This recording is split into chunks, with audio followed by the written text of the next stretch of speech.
How do racism, sexism, politics, poverty, justice, religion, and reproductive rights intersect in America today?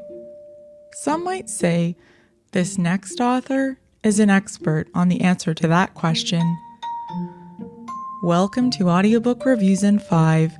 This is Jana, also known as Yana, and today I'm reviewing Life's Work, a moral argument for choice by Dr. Willie Parker with Lisa Miller and read by Kaz Harleaux.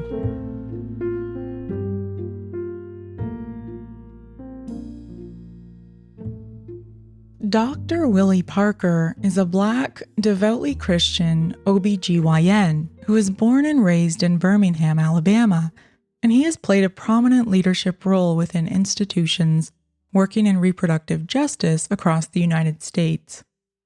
Although Parker spent his youth fervently evangelizing a fundamentalist form of Christianity, he reframed his Christian identity after reflecting on an interpretation of the Good Samaritan parable in a sermon by Dr. Martin Luther King Jr.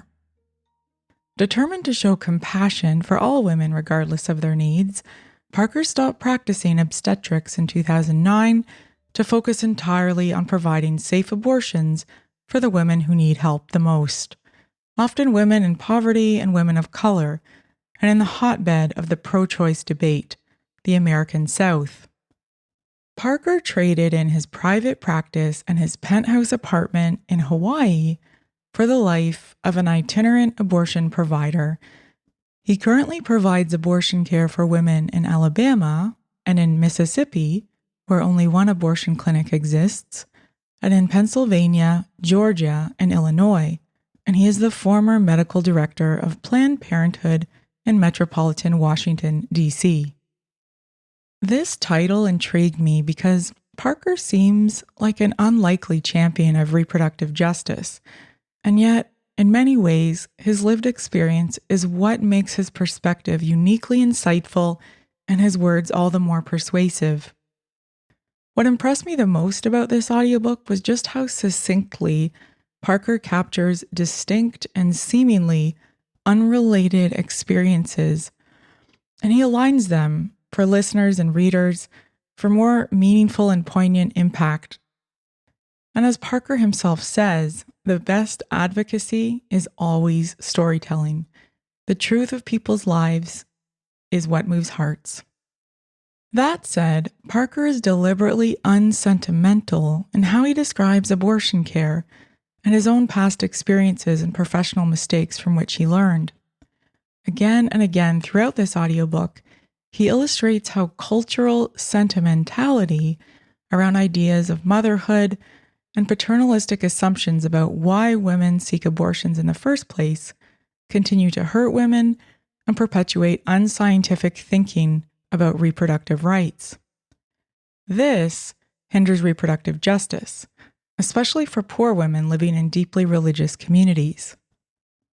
This book is beautifully narrated by Kaz Harleaux, whose voice was incredibly pleasant to listen to, in spite of the serious and sometimes grim subject matter. As I finished listening to this audiobook, I searched for Parker's name in recent headlines, and I was dismayed to learn that an allegation of sexual misconduct had been made against him in March of 2019 by Candace Russell, a freelance journalist and abortion rights advocate from Texas. You can read the details on medium.com, but suffice to say, the rush to judgment has undermined Parker's public role since then, and several organizations for reproductive health have distanced themselves from Parker since the allegations were published, although no evidence for the claims has been shared nor charges pressed.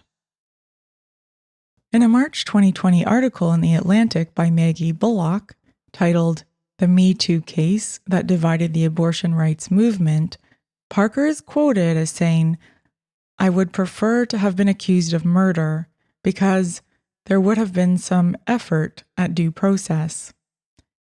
All of this made me hesitate to review Parker's work, and I wondered how it might go over in our climate of cancel culture. But after careful consideration, I decided to share this review because Parker's words and his life work moved me deeply, and his perspective gives me hope, and it reframed my thinking around issues he's grappled with personally and professionally for decades.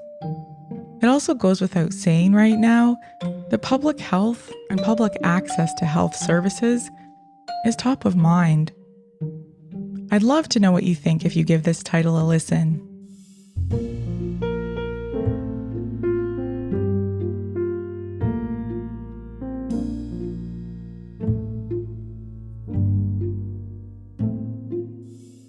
That's all for this episode of Audiobook Reviews in 5. Thanks for listening. If you have not yet done so, please subscribe to Audiobook Reviews in 5 on your favorite podcast platform. By subscribing, you can help increase the profile of this podcast and chances of other listeners finding it. I look forward to checking in with you all again soon. Please stay safe and be well.